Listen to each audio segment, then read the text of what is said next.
Students, काफ़ी अच्छे topic के साथ आया हूँ आज। और आप लोगों को यहाँ पे बताने वाला हूँ कि अगर फंडामेंटल राइट और डायरेक्टिव प्रिंसिपल काफ़ी इंपॉर्टेंट सी चीज़ है, इन दोनों के बीच में क्या डिफरेंस है। इस टॉपिक पे खैर कोई उतना ज़्यादा बात नहीं करता कि ये चीज़ें हैं क्या, बट मैंने यहाँ पर थोड़ा बहुत ढूंढा और मुझे ऐसा लगा कि यार इस पर वीडियो बनाना चाहिए, थोड़ा बहुत तो इसके बारे में मुझे आपको नॉलेज देना ही चाहिए।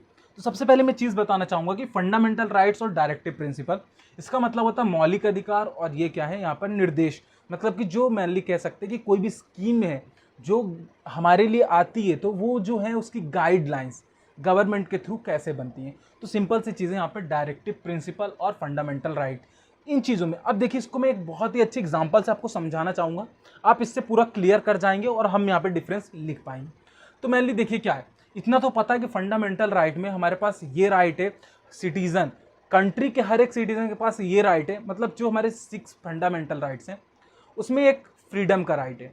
तो हमारे पास इतनी फ्रीडम है, देखिए हमारे पास ये फ्रीडम तो है कि हम किसी से भी कोई भी चीज़ बात कर सकते हैं, बोल सकते हैं। जैसे बाहरी देशों में, आप इंडिया के बाहर कहीं चले जाएं तो बहुत सारी चीज़ें हैं जिनमें रिस्ट्रिक्शन है, बट इंडिया में बहुत सारी चीज़ों में, जैसे बाहरी देश में कोई भी अपने जो उनका प्राइम मिनिस्टर होता है उनको कुछ भी नहीं कह सकते, बट इंडिया में आप देख सकते हैं इतनी ज़्यादा यहाँ पे फ्रीडम है कि प्राइम मिनिस्टर को कभी भी कोई भी थोड़ा बहुत, मतलब कह सकते हैं ना कि उटपटांग चीज़ें बोल देता है, बट उस चीज़ में हमारे प्राइम मिनिस्टर रिएक्शन नहीं देते। तो ये क्या है, हमारे पास यहाँ पे फ्रीडम है बोलने का, आज़ादी है। बट अगर आपने अपने प्राइम मिनिस्टर के अपोजिट में कुछ बोल दिया, इट मीन्स कह सकते हैं कुछ अपोजिट में नहीं, कुछ आपने उनको गलत चीज़ बोल दी। गलत चीज़ मतलब कि कुछ भी आपने उनको बोल दिया कि यार ऐसा है वैसा है, जैसे बाहर कंट्रीज़ में कर दिया, तो आपको यहाँ पर बहुत ज़्यादा चीज़ें फाइन के तौर पे लग सकती, हो सकता है आपको यहाँ पे जेल वगैरह भी हो जाए। ठीक है ना, सिंपल सी चीज़ें मैं आपको बताना चाहता था, इसलिए मैं आपको ये एग्जांपल देके समझाना चाहता था कि ये चीज़ कहीं और लागू हो नहीं हो उससे मुझे मतलब नहीं है, बट मैं जो चीज़ समझाना चाहता हूँ आप इससे समझने की कोशिश करना।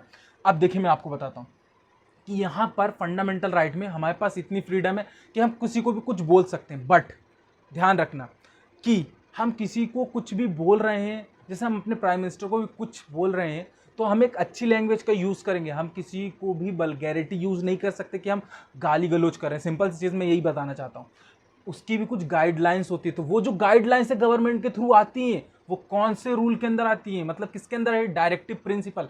आप ये चीज़ समझ गए होंगे। मतलब कोई भी चीज़ हमारे लिए आती है, मतलब हमारे हर एक सिटीजन के लिए गवर्नमेंट कोई भी चीज़ लाती है, तो उसकी भी कुछ गाइडलाइंस आती है। तो वो जो गाइडलाइंस आती है वो किस में चली जाती है, डायरेक्टिव प्रिंसिपल में। अब इससे आपकी चीज़ें क्लियर हो गई होंगी। उसके बाद तो हम लिख तो लेंगे ही, और अब इसके बाद बताना चाहूँगा, ये जो है कॉन्स्टिट्यूशन के पार्ट 4 में है, और ये जो है कॉन्स्टिट्यूशन के पार्ट 3 में है। ये दो चीज़ें हो गई। और एक चीज़ बताना चाहता हूँ कि फंडामेंटल राइट्स को हम कानूनी रूप से अप्लाई कर सकते हैं, कानूनी रूप से लागू कर सकते हैं। मतलब कि ये जो है, ये अगर गवर्नमेंट ने कुछ तैयार किया है, तो यहाँ पर जो है है ना, गवर्नमेंट अपनी मर्जी से इसको लागू कर सकता है। जैसे कोई नई चीज़ जोड़नी होगी आप हमारे लिए, गवर्नमेंट ने जैसे कोई बिल पास किया हमारे लिए, ठीक है ना, अब गवर्नमेंट जो है वो लागू कर सकती है बिना हमारी परमिशन के, बिना लोग किसी की भी यहाँ पर राय लिए। बट डायरेक्टिव प्रिंसिपल क्या है कि यहाँ पर गवर्नमेंट जो है कोई भी चीज़ कानूनी रूप से लागू नहीं कर सकती जब तक सभी लोग इसमें सहमति नहीं दिखाएंगे कि हाँ ये चीज़ होनी चाहिए, और कंट्री के लोगों के वेलफेयर में होनी चाहिए, उनकी मतलब कह सकते हैं कि उनके लिए उससे फ़ायदा होना चाहिए। ऐसी गाइडलाइंस आती है। ठीक है, आप ये चीज़ समझ गए होंगे, आई होप बहुत अच्छे से क्लियर हो गया होगा। अब आपके दिमाग में इससे रिलेटेड डाउट बचा ही नहीं होगा। चलिए उसी चीज़ को हम यहाँ पे लिखते हैं, और लिखते हुए भी और कुछ नए डिफरेंसेस आएंगे तो उनको भी देखते हैं। ठीक है, तो सबसे पहले यहाँ पर क्या है, फर्स्ट देखिए, fundamental rights are the essential rights of all the citizen of country। ठीक है, यहां पर क्या लिखेंगे, directive principle are the guideline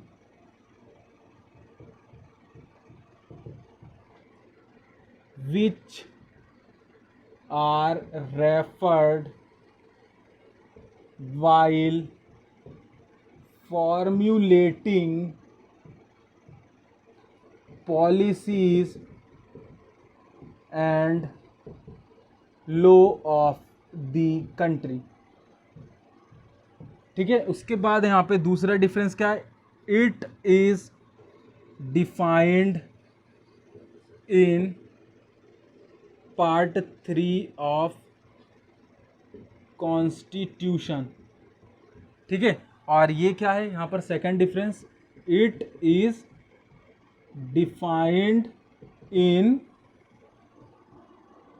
part 4 of constitution.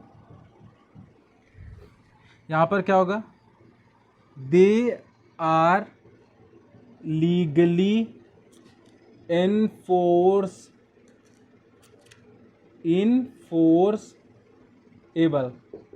ठीक है, और ये क्या है हमारी जो चीज़ मैंने आपको बताई, इसका मतलब होता है कानूनी रूप से इसको हम लागू कर सकते हैं, बट इसको हम नहीं कर सकते। They can not legally enforceable. ठीक है, अब इसके बाद फोर्थ बात करते हैं, नेचर इज निगेटिव। अब ये क्या नई चीज आ गई कि नेचर इसका निगेटिव। तो देखिए फंडामेंटल राइट्स को जो इम्पैक्ट्स हैं वो निगेटिव भी हो सकते हैं, और इसका जो नेचर है वो पॉजिटिव है। मतलब कि जो डायरेक्टिव प्रिंसिपल आएंगे तो वो लोगों की भलाई के लिए ही आएंगे, उसमें हम कुछ गलत लाइन नहीं लिख सकते गाइडलाइन में। तो नेचर इज पॉजिटिव। ठीक है, ठीक है, अब बात करते हैं फिफ्थ डिफरेंस की। तो देखिए फिफ्थ डिफरेंस क्या है कि ये जो है, ये जो बनता है, इट स्टैब्लिश पॉलिटिकल डेमोक्रेसी। ठीक है, मतलब कि ये पॉलिटिकल, ये सामाजिक लोकतंत्र को यहां पर बनाता है। ठीक है ना, ये लोगों के लिए बनता है। ठीक है, और ये क्या है, it establish social and political democracy. ठीक है, ये दोनों चीजें यहाँ पर, सोशल और पॉलिटिकल दोनों तरीके की यहाँ पर डेमोक्रेसी होती है। मतलब कि यहाँ पर लोकतंत्र जो है वहाँ पर सोशल मतलब कि लोगों के लिए, और सामाजिक, ठीक है ना, ये दोनों तरीके की यहाँ पर क्या होता है, स्टैब्लिश कर सकता है। और ये जो है ये क्या कर सकता है, ओनली पॉलिटिकल डेमोक्रेसी को स्टैब्लिश कर सकता है। आई होप आपको ये चीज़ें क्लियर हो गई होंगी कि आखिर फंडामेंटल राइट और डायरेक्टिव प्रिंसिपल में क्या डिफरेंस है। मिलते हैं नेक्स्ट वीडियो के साथ एक ऐसे ही और कॉन्सेप्ट के साथ। Make easy learn easy.